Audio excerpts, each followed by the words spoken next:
How you guys doing? Welcome back to the Eminent Sports Broadcasting channel. We just got finished. Actually, we didn't just get finished.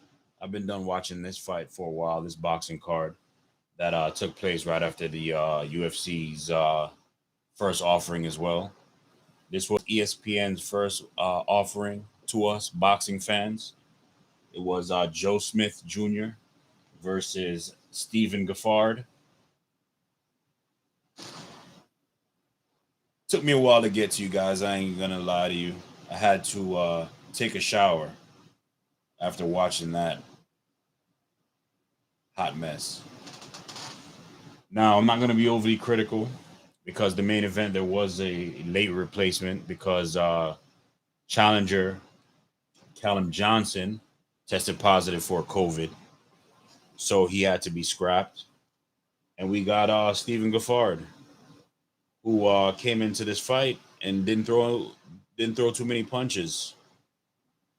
You know, everybody has a plan in a boxing match until they get hit. It's what the famous Mike Tyson gave to us. That's gonna, that's a phrase that's gonna last forever. You're gonna be able to use it time and time again. Before we get into the main event, let's start with the co-main event because this was a two-card uh, boxing event. The first fight was Abraham Nova versus William Encarnacion. This was also a late replacement as well. Clearly, Nova was the bigger guy.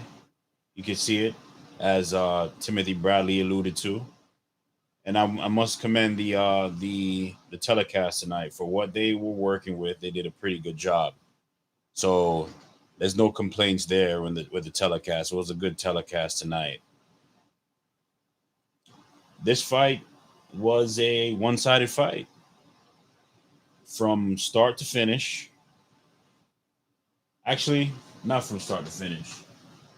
Let me pull up my card, which isn't really necessary because both fights ended in knockout and both fights were one-sided. The Abraham Nova versus William Encarnacion fight, I gave Encarnacion the first round, and after that, he was washed. Um, he was fighting a bigger man. He looks like he has some skills. So I don't know what we're taking away from this fight. Your boy Nova looks a little flashy. I like it. Like the little beard, the coloring in the beard.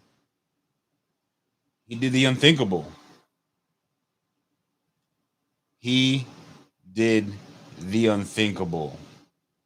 I can't think of another fighter that's calling out Navarrete, bro. Can you? No one near his weight class is calling him out. This is the first fighter that has called him out that I can think of since he's been destroying dudes. Navarrete's a beast. He is definitely a beast. And there's been talks of him moving up and challenging the contenders in the weight class above at 130. Let's see what happens. But Abraham is calling him out. Mr. Nova is calling out Navarrete, the boogeyman at 126. I said it. The boogeyman at 126. It's not Gary Russell. Gary Russell's the boogeyman at 126 as well, but there's a new kid on the block. I must say, this kid has relentless pressure, good hand speed, and he could take a shot. And he takes a lot of them. So he's there to be hit. So is Mr. Nova. And therein lies the problem with this match. Are you going to be able to take the shots from Navarrete, head shots, body shots? I'm interested. He's made me interested. He wasn't on the radar in terms of a fight in that weight class. He's gone, moved down. I think a couple of fights before he was fighting at 130. So he moved down to that weight class and he wants to challenge, he wants to test himself. I commend you for that. That's what we need in this sport. More fighters challenging themselves. So, yeah, so that was the co-main. Ended in the eighth round with a stoppage. Corner stopped it. And that was good work by the corner because he probably would have gotten out of that round, maybe not, but he would have taken more damage. He was not going to win the fight. The power wasn't there. He wasn't hurting Nova. The only shot that even buckled him a little bit was, like I said, the first shot in the first round where he kind of buckled him a little bit, and I think he won that round. But after that, there was nothing saving Encarnacion from getting KO'd by this guy. So now we move on to the main event of the evening, which was Mr. Smith Jr. versus his late replacement opponent, Stephen Geffrard, who was once signed to Golden Boy, took a couple L's, and got dropped.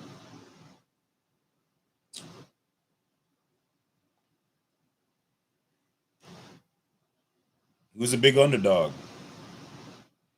And I'm pretty sure there was some gambling heads thinking about this fight, thinking maybe an upset in the making. Good trainer, Kevin Cunningham.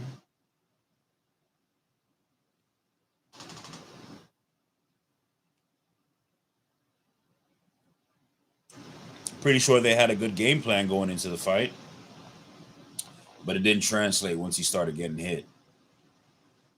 He was getting touched up with the high guard.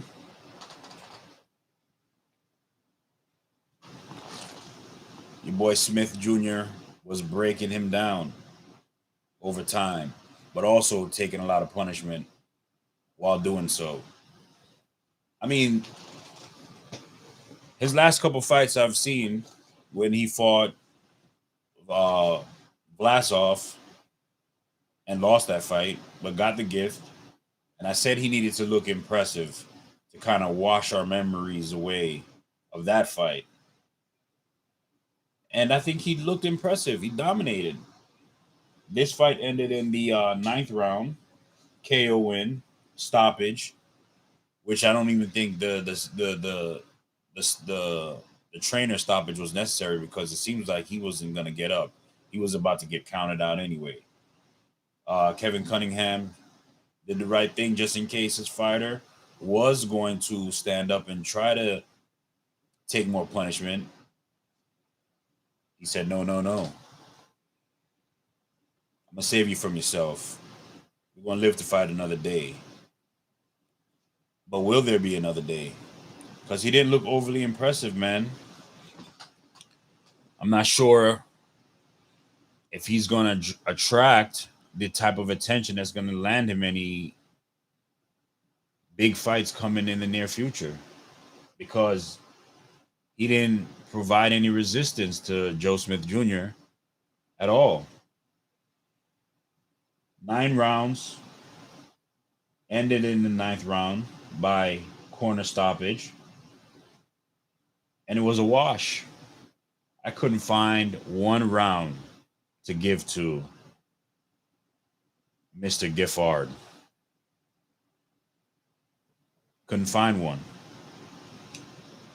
And that's disappointing because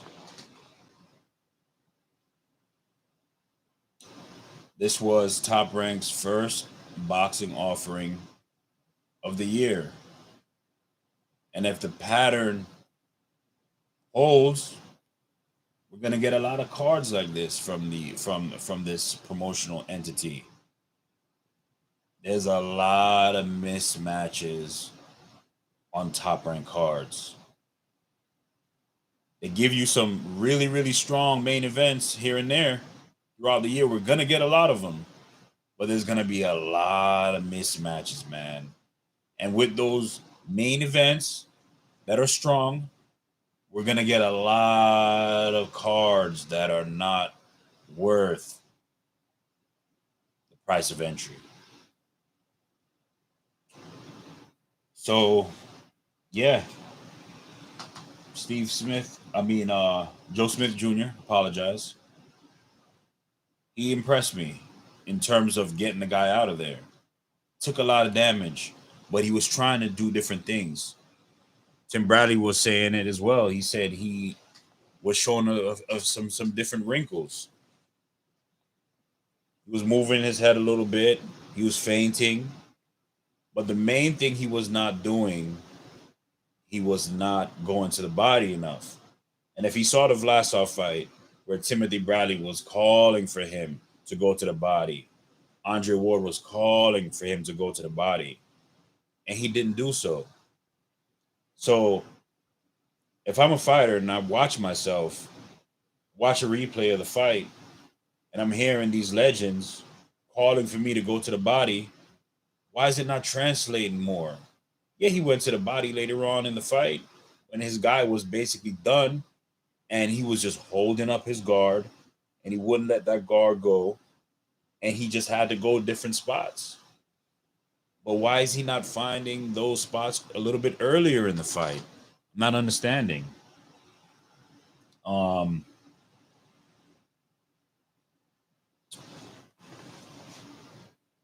He needs to fight Artur Beterbiev next. Arthur Beterbiev, some say Beterbiev. I think it's Beterbiev. That needs to be that needs to be his next fight because we need to see that unification fight. Because I'm pretty sure Canelo is chomping right now. If he's looking at a fight in this weight class, that's the fight that he has the best chance. I'm not saying he's going to win because, like I said, I'm not trying to take nothing away from Smith Jr.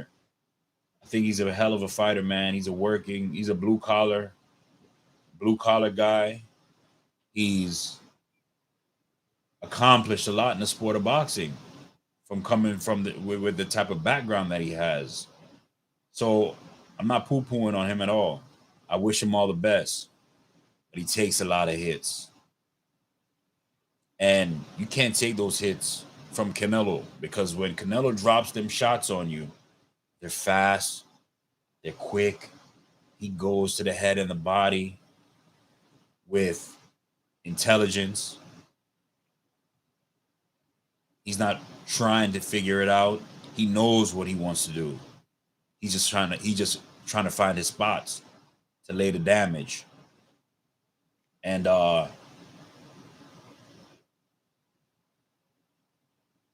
Smith Jr. took a little while to get this guy out of here. A guy that was basically serving himself up. Here, take what you want. Take what you want. I'm giving it to you. And it was there. It was there for the taking. So, what's next for these? Like I said, what's next for Smith Jr. has to be Beterbiev. I don't think you want to take a chance running him up against another guy and probably getting an upset. Right now, that's a big enough fight for you to be able to have in New York. You know, Beterbiev doesn't really have a strong following in Canada, from based on what I'm seeing in the Marcus Brown fight that happened recently. I don't know if it's because of COVID.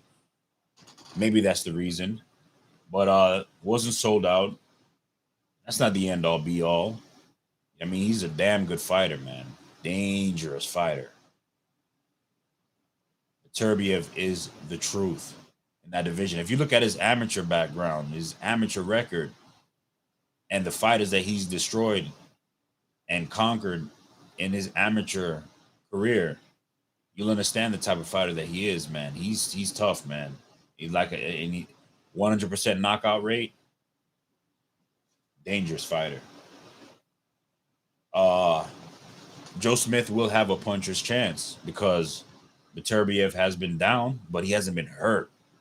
He's been flash knockdown. He's seen some flash knockdowns, but he hasn't been hurt. If that fight gets made, I would lay the money down on Beterbiev, but Joe Smith Jr. does have a puncher's chance, and I'll be interested in seeing that fight.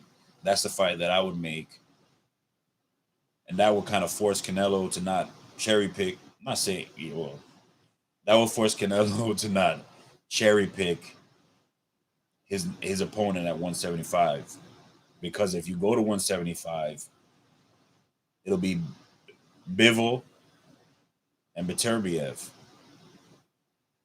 Joe Smith Jr. would pose a threat to Canelo because he's a bigger man. He has power, but like I said, he gets hit too easy, and the things that he needs to do, he's not laying the groundwork for it, which is going to the body. If you're a pressure fighter, you got to go to the body, man. Mix it up. A lot of headshots, a lot of shots to the head, and a lot of misses, man. Canelo will make him look foolish. But I'm happy for you, man. You got the win, and move on. Make your bread. Let's see the Beterbiev fight next. That's what everyone wants to see. Let's make that happen so we can get some clarity in that division. So there could be one monster in that division, and everyone has to go see that monster. All right, so that card that wraps it up. And if you've been watching my previous videos, you know we're doing this little experiment where we're grading the cards of the fights that we're seeing every weekend, every month, and we're coming out with a winner per month. And the previous card that I rated was the Luis Ortiz versus Charles Martin card, and gave that a score of a B. If you watch the video all the way to the end, I did say B minus, but I changed it to a B. You know what I'm saying? So that's the standard right now. That was a good card, top to bottom. Really no disappointing matches. Some KOs, some good back and forth action. This card, not so much. Yeah, some good action in the first fight. I thought the first fight was good up until about the fourth, fifth round when it was clear who was going to dominate that fight. And that's exactly what happened. But what score would I give this card? Now remember, the criteria that I'm laying out is the main event. The main card. I apologize for that. The main card. I'm not talking about the off TV fights where you got a bunch of prospects padding their records. We're not adding that to the card. We're talking about the main card. Once it hits main TV, or if it hits pay-per-view, moving forward. We could talk about the previous fights if it's compelling, but the score is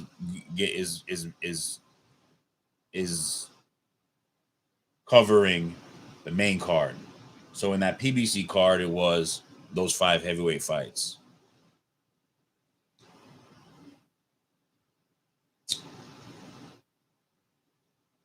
If that PBC card was a B, what would you give this? Leave it in the comment section. Oh yeah, and by the way, subscribe to the channel. We need you. We building. What would you give this card in terms of a grade? Is it a failure? Can't give it a failure because of the circumstances. 2 late replacements. You know what I'm saying? Got to be fair. Now, if this was what they had in mind from the get-go, this would be a straight F. Straight F. Coming after the UFC card, this would be an F. But we're going to be realistic and we're going to be fair. 2 late replacements, 2 one-sided fights, 2 one-sided beatdown stoppage, trainer stoppage. C minus. thinking C minus. I mean, the two A side fighters got the job done, but I'm thinking C minus. So that'll be the criteria. So we're looking at two fights in so far, two cards in so far.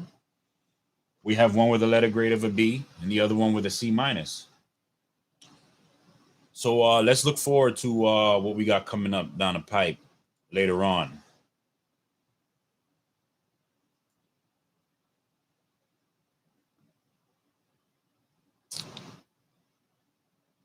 What do we have coming down the pipe next week?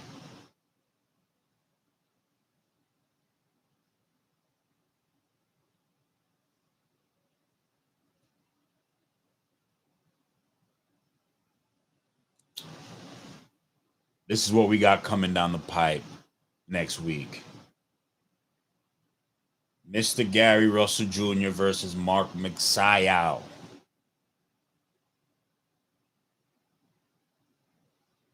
Cibril Matisse in his rematch to the fighter that he took his loss to. It's a 3-fight card, if I'm not mistaken. We're gonna break it down a little bit more during the week. And I mean, I'm pretty crammed beginning Monday, Tuesdays, and Wednesdays. So Thursday and moving on during the week is when I'm able to, when I get the free time to chop it up with y'all and make these videos and grow this brand. So we're gonna break it down a little bit more moving forward. But yeah, this is what we got to look forward to next week, Saturday, January 22nd. And if you look at the opponents in this fight, the contenders in this fight, it's going to be a pretty good card, man. This is going to be a pretty good card. I'll be shocked if this card doesn't deliver. The week after that is going to be the Makabu Minshew fight. No one's picked it up yet.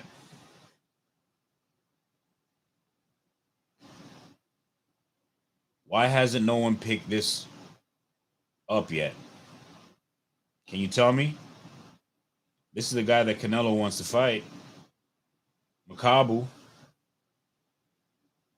And we don't have a TV, a television rights purchase yet.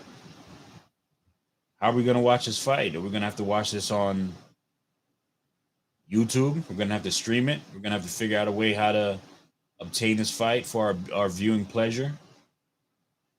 No one's picked it up yet.